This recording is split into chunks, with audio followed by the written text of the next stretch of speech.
Question 1.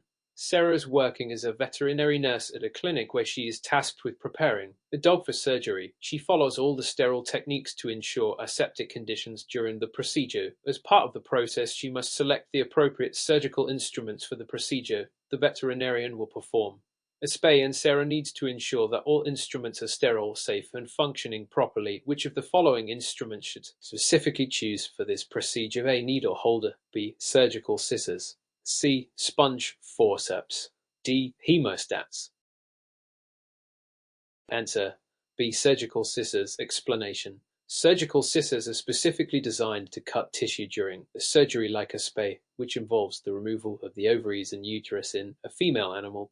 This procedure requires precise cutting of tissues, and surgical scissors are sharp, strong, and able to make clean cuts. Needle holder is used for holding needles during suturing, which is important but not the right instrument for cutting tissue. Sponge forceps are used to hold surgical sponges, primarily for absorbing fluids during the procedure, not cutting tissues. Hemostats are used to clamp blood vessels and control bleeding, but they are not used for cutting tissue. Understanding the use of the correct instruments is crucial for surgical procedures, as it impacts both the efficiency of the surgery and the animal's recovery. Question 2. Which of the following statements best describes the primary role of a veterinary nurse during anesthesia and sedation? A. The veterinary nurse is responsible for performing the surgical procedure while ensuring the patient is properly anesthetized. B. The veterinary nurse's role is limited to monitoring the animal's condition during anesthesia and providing assistance only if there is an emergency. C. The veterinary nurse is responsible for preparing the anesthetic equipment, inducing sedation, and continuously monitoring the animal during the procedure. D. The veterinary nurse only administers the sedative medications and leaves monitoring the animal to the veterinarian.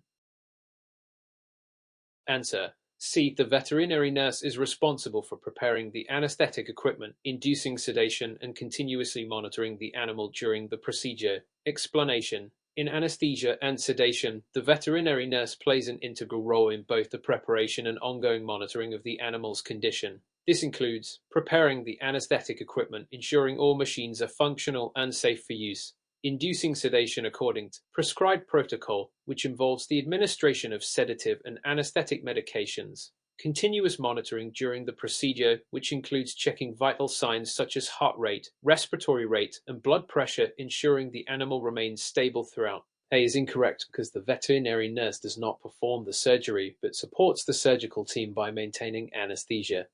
B is misleading as the nurse has a continuous role in monitoring, and assistance may be required even if no emergency arises. D fails to recognize the responsibility of the veterinary nurse in the complete process of anesthesia, not just the administration of medication.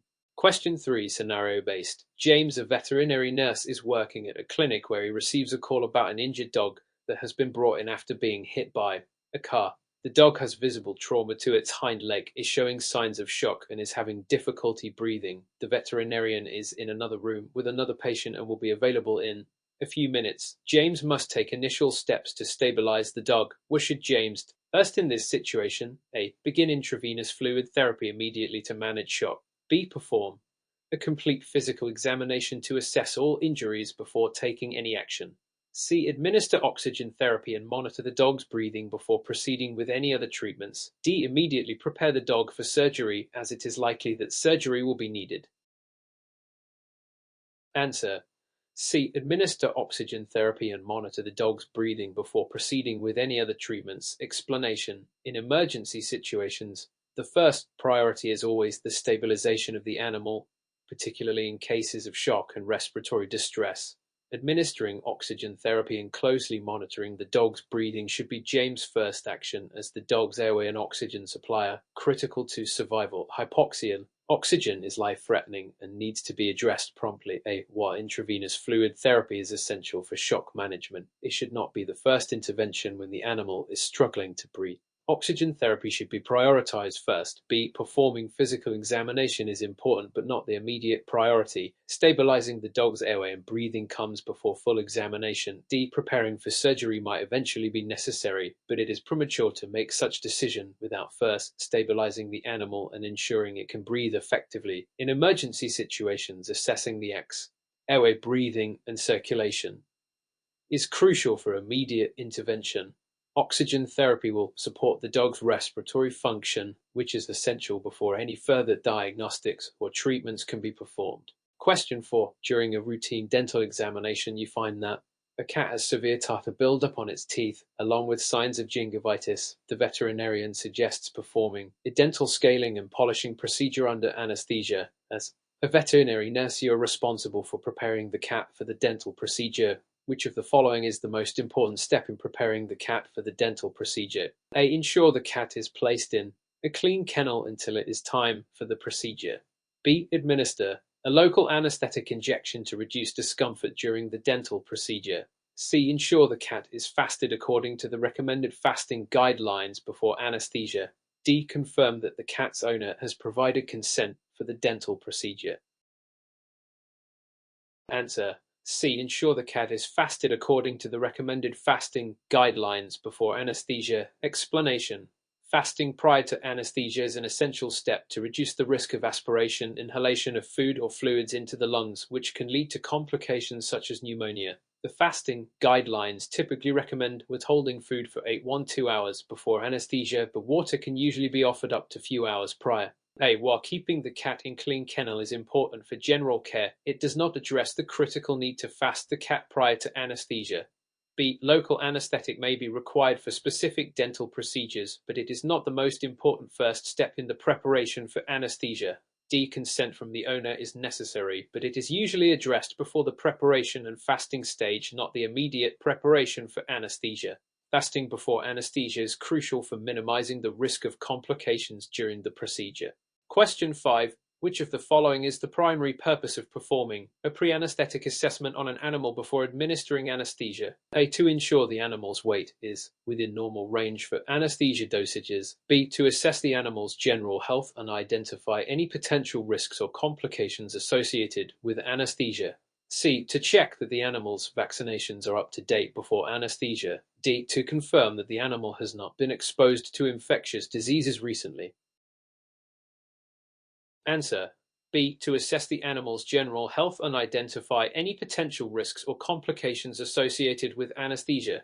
Explanation. The primary purpose of pre-anesthetic assessment is to evaluate the animal's overall health and identify any underlying conditions that could increase the risk of complications during anesthesia. This includes checking for cardiovascular, respiratory, or organ dysfunction that could require adjustments to anesthesia protocol. A. While weight plays a role in determining anesthetic dosages, the pre-anesthetic assessment goes beyond this to assess overall health. C. Vaccination status is important for overall health but is not the main concern for the immediate anesthetic risk assessment. D. Although infectious diseases may affect an animal's health, the pre-anesthetic assessment is focused on assessing anesthesia risks, not infectious disease exposure. Thorough pre-anesthetic assessment ensures the safety of the animal during the procedure by identifying any factors that may complicate anesthesia.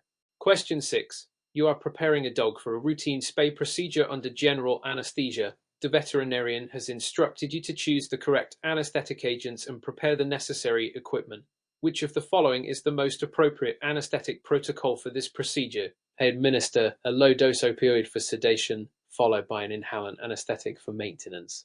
B. Use a combination of injectable anesthetics, including a barbiturate, followed by an inhalant anesthetic for maintenance. C. Administer a full dose of injectable anesthetic agents, such as propofol, for both induction and maintenance. D. Start with inhalant anesthesia from the beginning and maintain with a higher concentration throughout surgery.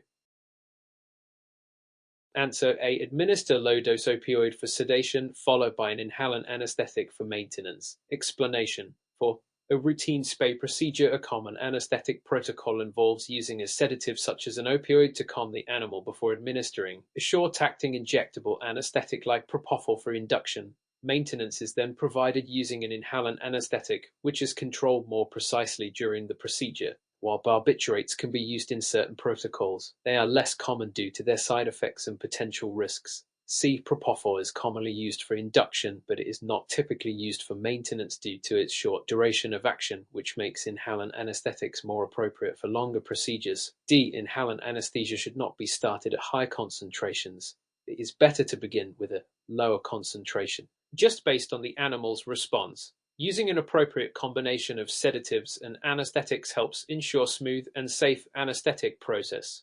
Question 7, scenario-based. Sophia, a veterinary nurse, is assisting in a critical care situation where a dog has been admitted with severe trauma after a car accident. The dog is in shock, has fractures in its hind leg, and is bleeding from an open wound. The veterinarian has instructed Sophia to administer fluids, but there are several types of fluids available.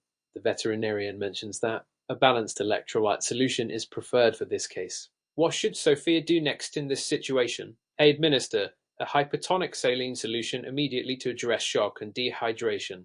B. Administer an isotonic crystalloid solution, such as a balanced electrolyte solution, to replace lost fluids and support circulatory volume. C. Begin administering dextrose-containing solutions to restore the dog's blood sugar levels. D. Start administering colloid solutions to increase blood volume and improve circulation. Answer.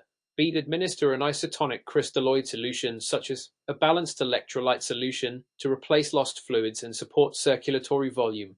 Explanation. In cases of shock and trauma, isotonic crystalloid solutions are typically the first choice for fluid resuscitation. They are designed to replace lost fluids, support circulatory volume, and maintain electrolyte balance. Balanced electrolyte solutions, such as hot solution, are especially useful because they are formulated to closely mimic the body's natural fluid composition.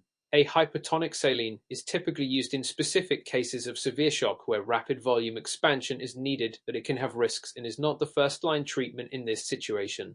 C. Dextrose solutions are used for managing hypoglycemia, but are not appropriate for shock and fluid resuscitation.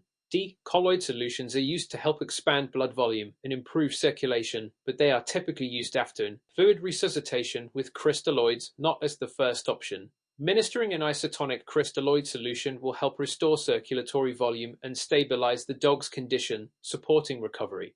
Question 8.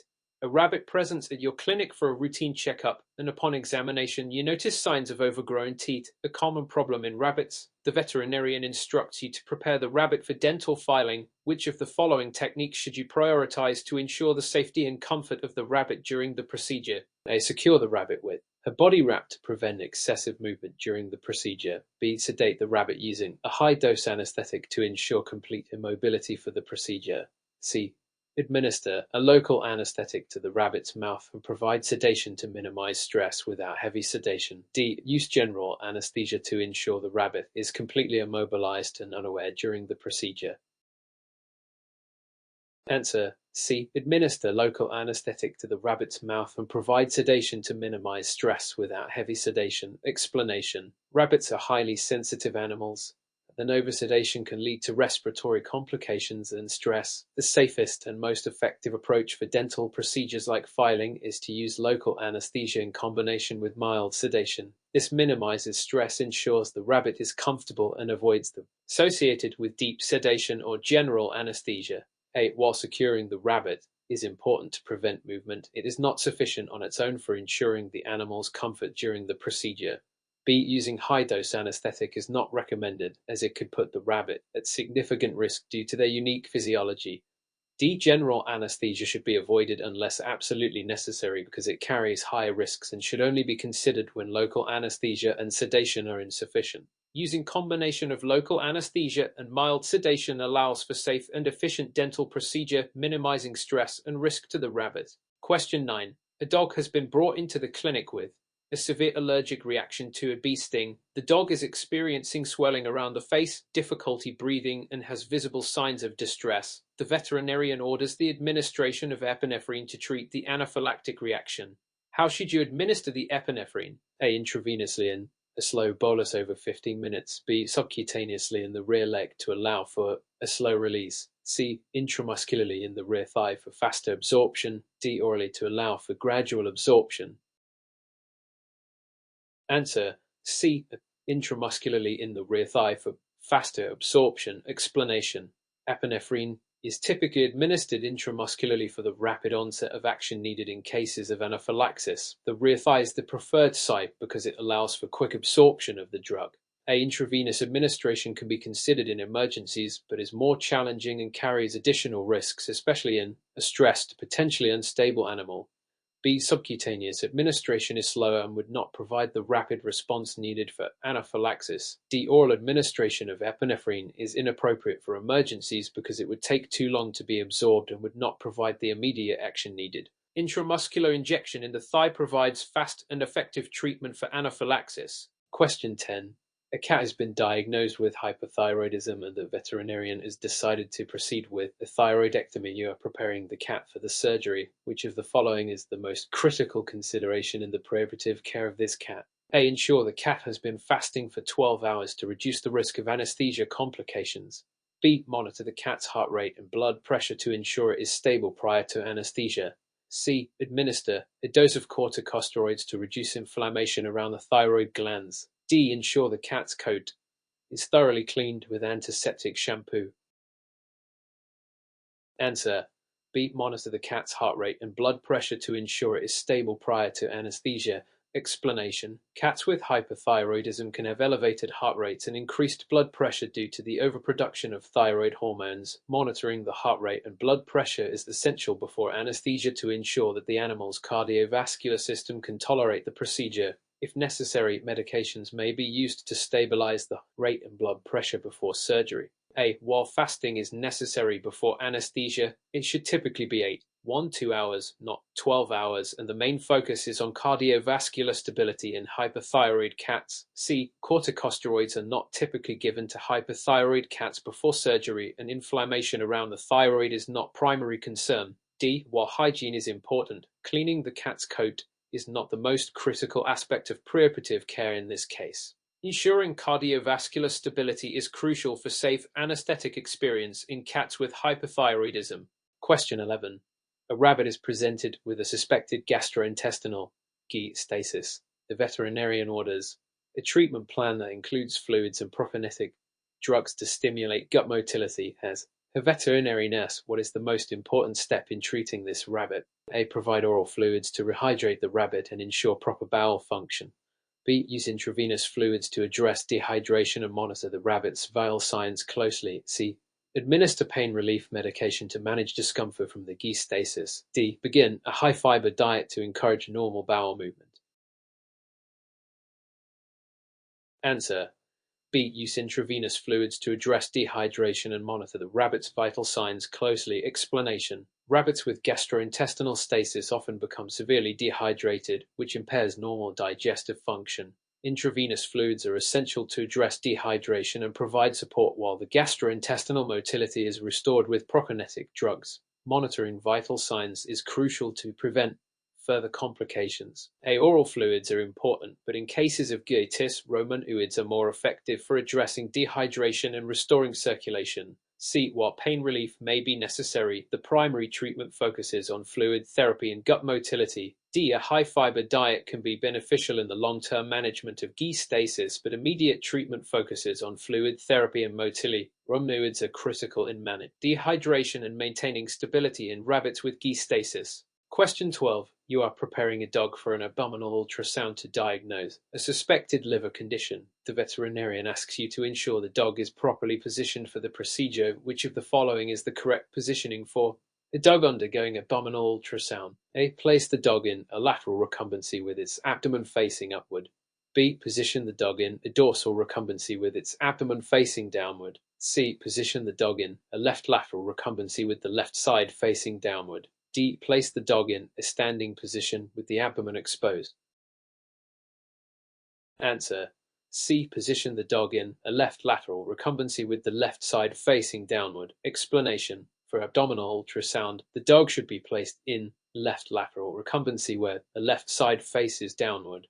This position allows the ultrasound technician to clearly visualize the abdominal organs, including the liver, spleen, and kidneys, with minimal interference from other structures. Lateral recumbency with the abdomen facing upward is not ideal for abdominal imaging because it limits access to critical areas. B. Dorsal recumbency on the back is also not ideal because it makes it difficult to visualize the abdominal structures. D. A standing position would make it very challenging to perform a detailed ultrasound examination. The left lateral recumbency position offers the best access to the abdominal organs. Ultrasound imaging.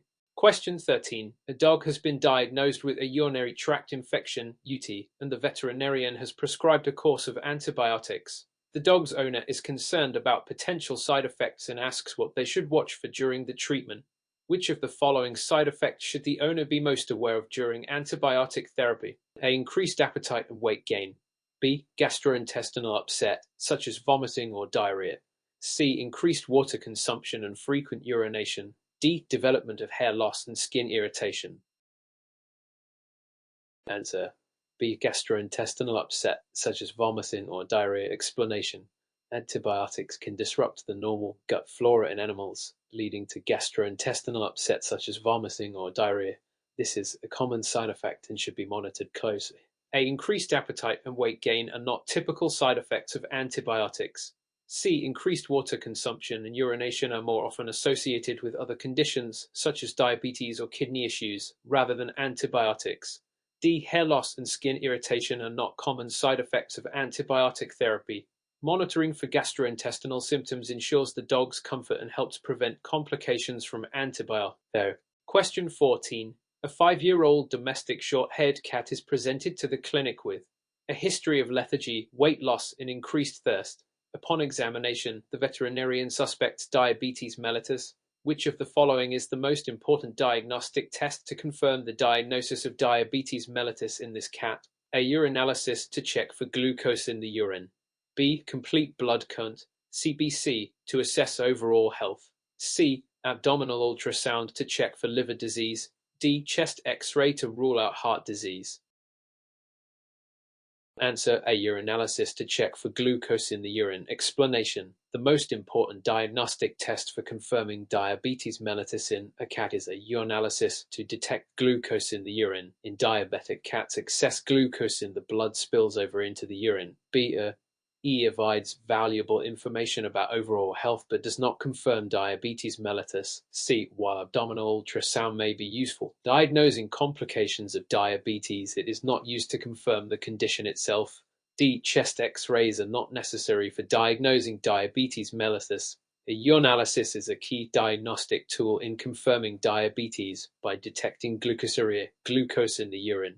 Question 15. A dog is presented to the clinic with signs of an acute allergic reaction, including hives, facial swelling, and difficulty breathing. The veterinarian decides to treat the dog with an antihistamine. Which of the following antihistamines is most commonly used in veterinary practice for acute allergic reactions? A. Diphenhydramine Benadryl.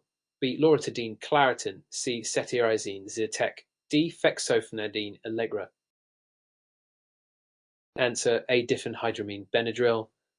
Explanation. Diphenhydramine Benadryl is the most commonly used antihistamine in veterinary practice for treating acute allergic reactions such as hives and facial swelling. It works by blocking histamine receptors, alleviating symptoms of allergic reactions. B. Loratadine Claritin is less commonly used in veterinary practice. C. Cetirizine Zyrtec is used for allergies but not frequently for acute reactions. D. Fexofenadine Allegra is another antihistamine used in human medicine, but it is not commonly used in veterinary practice. Diphenhydramine is an effective and commonly used antihistamine for acute allergic reactions in animals. Question 16. A dog is being treated for heartworm disease with melasomine injections. After the first injection, the dog begins to show signs of coughing, lethargy, and mild fever. What is the most likely cause of these symptoms? A. An allergic reaction to the medication. B. A reaction to the dead heartworms being broken down by the treatment. C. An overdose of melasomine causing toxicity. D. A new, unrelated respiratory infection. Answer. B. A reaction to the dead heartworms being broken down by the treatment.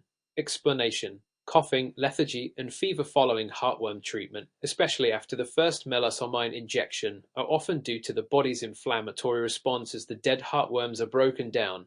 This is common occurrence during the treatment for heartworm disease and is known as the worm die-off reaction. An allergic reaction to melasomine is possible, but less likely than a reaction to the heartworm die-off. C. An overdose of melasomine is unlikely unless the dosage was incorrect, but this typically leads to more severe symptoms. D. Respiratory infection could be a possibility, but is less likely than the typical inflammatory response associated with heartworm treatment.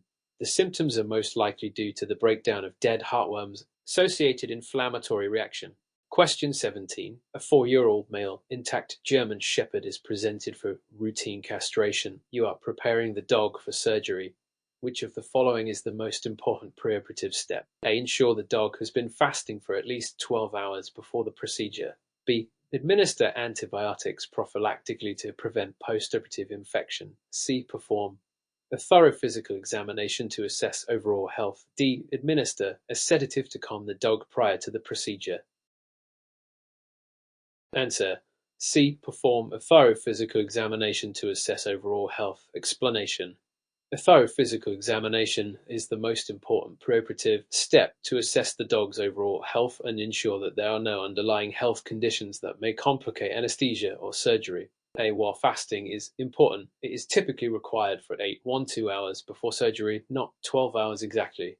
B. Prophylactic antibiotics are not routinely required for a routine castration in healthy dogs, but they may be considered in certain cases based on risk factors. D. A sedative may be given before surgery, but it is not the most critical preoperative step. A thorough physical examination helps to identify potential health concerns and minimize risks during surgery. Question 18. A cat is being treated for feline lower urinary tract disease flood. The veterinarian prescribes a special diet to manage the condition. Which of the following components is most important in a therapeutic diet for flood?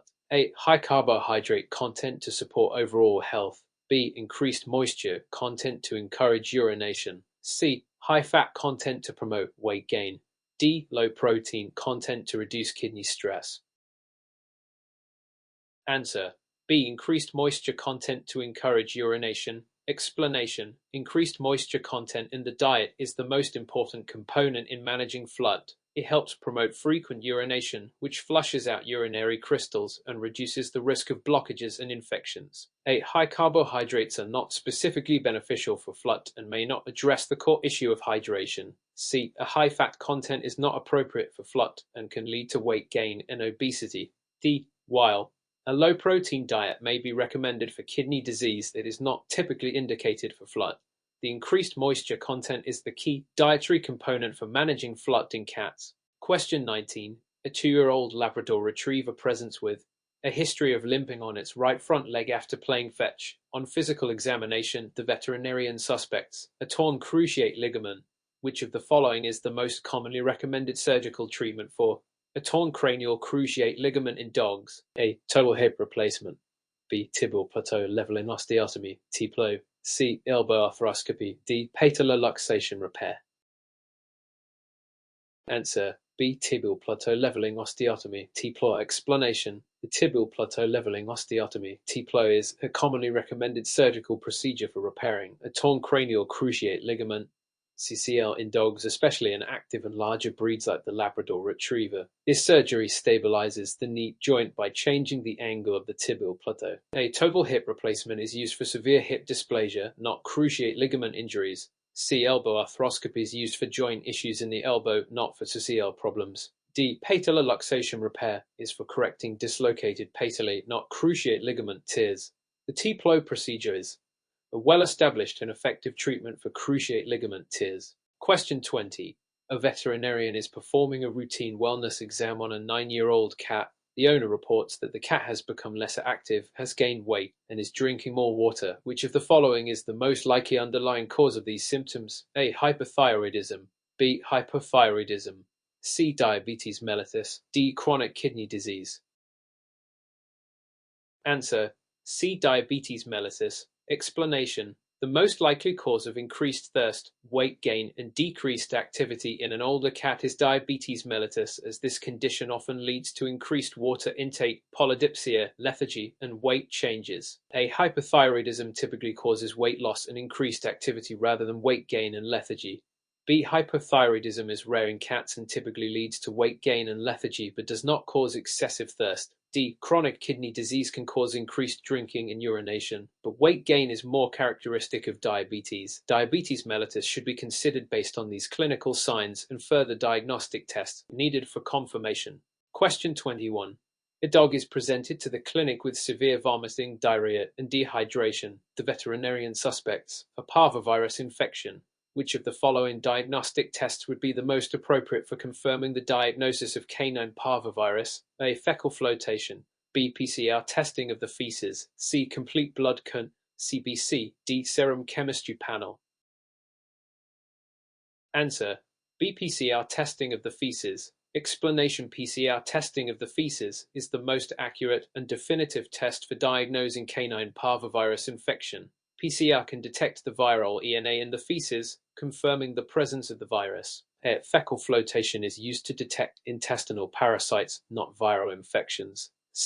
E shows signs of infection, but it cannot confirm parvovirus. D. A serum chemistry panel can provide information about the dog's electrolyte balance, but is not specific for parvovirus. PCR testing is the most reliable diagnostic method for confirming canine parvovirus. Question 22. A veterinarian is treating a dog with a bacterial skin infection. The dog is prescribed an oral antibiotic. Which of the following is the most important factor in ensuring the effective use of antibiotics for skin infections? A. Ensuring that the dog receives antibiotics with food. B. Ensuring the dog completes the full course of antibiotics even if symptoms improve. C. Administering the antibiotic only when the infection worsens. D. Discontinuing the antibiotic immediately if the dog experiences any side effects. Answer: B. Ensuring the dog completes the full course of antibiotics, even if symptoms improve. Explanation: it is crucial for the dog to complete the full course of antibiotics, even if the symptoms improve before finishing the treatment. Stopping antibiotics prematurely can lead to antibiotic resistance and incomplete resolution of the infection. Some antibiotics should be given with food, but this depends on the specific drug and it is not the most important factor. C. The antibiotic should be continued throughout the treatment period, not just when the infection worsens. D. Side effects should be addressed with the veterinarian, but discontinuing antibiotics early can be detrimental to the treatment. Completing the full antibiotic course ensures the infection is fully treated and helps prevent resistance. Question 23. A 4-year-old Persian cat is presented with a history of sneezing, nasal discharge, and a decreased appetite. The veterinarian suspects feline herpes virus (FHE1) as the cause of the symptoms. Which of the following is the most appropriate treatment for managing feline herpes virus infections? A. Antiviral medications such as famciclovir. B. Antibiotics such as amoxicillin. C. Corticosteroids such as prednisone. D. Antifungal medications such as ketoconazole. Answer: A. Antiviral medications such as famciclovir. Explanation: famciclovir is an antiviral medication commonly used to manage symptoms of feline herpes virus (FHE1) infections. It can help reduce the severity and duration of clinical signs. B. Antibiotics are used for secondary bacterial infections but are not effective against the herpes virus itself. C. Corticosteroids are not indicated for viral infections and suppress the immune system, making the infection worse. D. Antifungal medications like ketoconazole are used for fungal infections, not viral infections. Famciclovir is the appropriate antiviral treatment for feline herpes virus infections. Question 24. A 5-year-old golden retriever presents with a history of vomiting, diarrhea, and lethargy. Blood tests show elevated liver enzymes and an ultrasound reveals a swollen liver. Which of the following is the most likely diagnosis? A. Pancreatitis. B. Hepatitis. C. Chronic kidney disease. D. Gastrointestinal foreign body.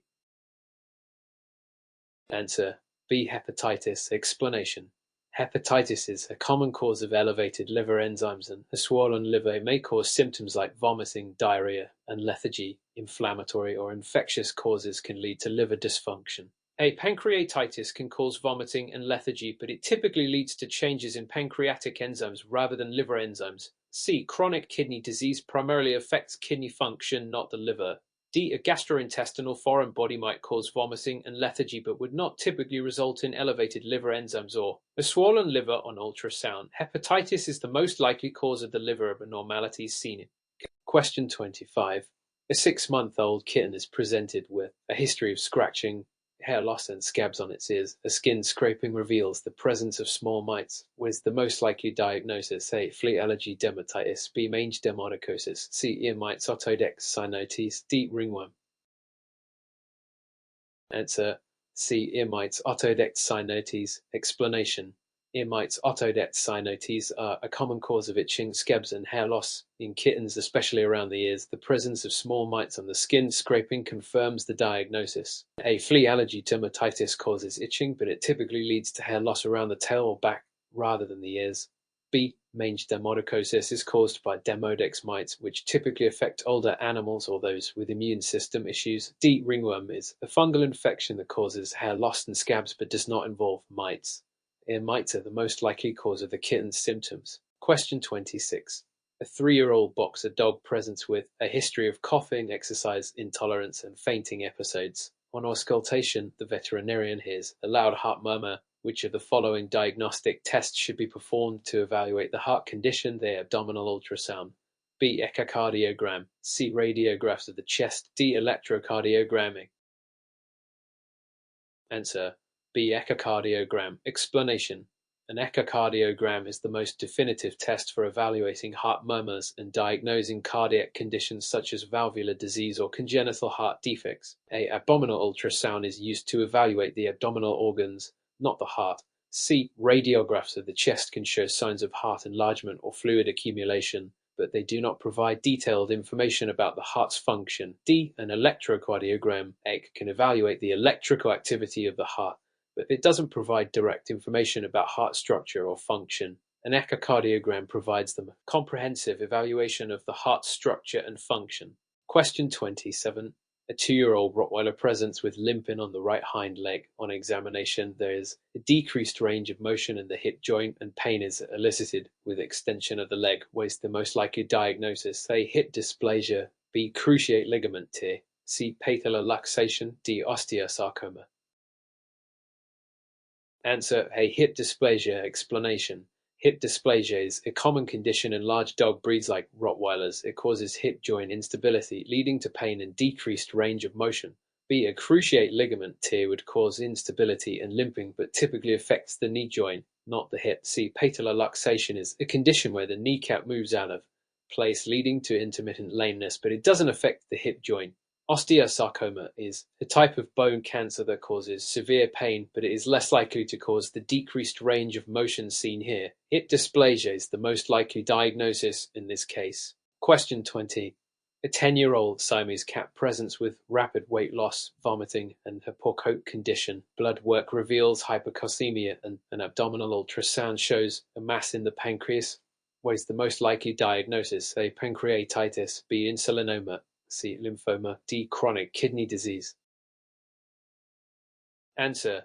B. Insulinoma. Explanation. An insulinoma is a pancreatic tumor that produces excessive insulin, leading to hypoglycemia.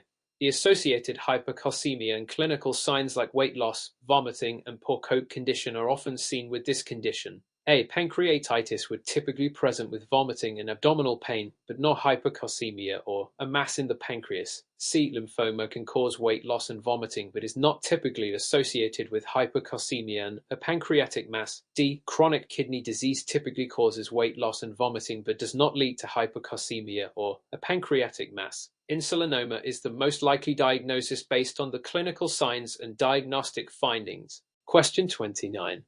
A 5-year-old mixed breed dog presents with a history of limping on its left front leg after running in the yard. On physical examination, the veterinarian notes pain in the shoulder joint and limited range of motion. What is the most likely cause of the limping? A. Osteoarthritis. B. Shoulder dysplasia. C. Intervertebral disc disease. D. Luxating patella. Answer. B. Shoulder dysplasia. Explanation. Shoulder dysplasia is a developmental disorder of the shoulder joint that can lead to pain and limping, particularly in larger breeds, but also in mixed breed dogs. The clinical signs are consistent with this condition, including pain and limited motion in the shoulder joint. A. Osteoarthritis could cause limping, but it typically affects older dogs and involves joint stiffness and discomfort in multiple joints. C. Intervertebral disc disease typically causes pain and neurological deficits in the spine, not the shoulder joint. D. Luxating patella affects the knee joint, not the shoulder. Shoulder dysplasia is the most likely cause of the limping in this case. Question 30. A 4-year-old French bulldog presents with severe breathing difficulties, coughing, and noisy breathing. On examination, the veterinarian observes a narrow trachea and labored breathing. What is the most likely diagnosis? A. Canine distemper. B. Tracheal collapse. C. Feline asthma. D. Heartworm disease. Answer B. Tracheal collapse. Explanation. Tracheal collapse is a common condition in small breeds like French bulldogs, and it results in difficulty breathing, coughing, and noisy breathing due to the weakening of the tracheal cartilage. A canine distemper typically causes respiratory symptoms but is accompanied by other signs like fever, discharge, and neurologic symptoms. C. Feline asthma affects cats and causes wheezing and coughing, not the symptoms seen in this dog. D. Heartworm disease can cause coughing and respiratory signs, but typically leads to more chronic signs of heart failure rather than acute labored breathing. Tracheal collapse is the most likely diagnosis based on clinical signs and breed predisposition.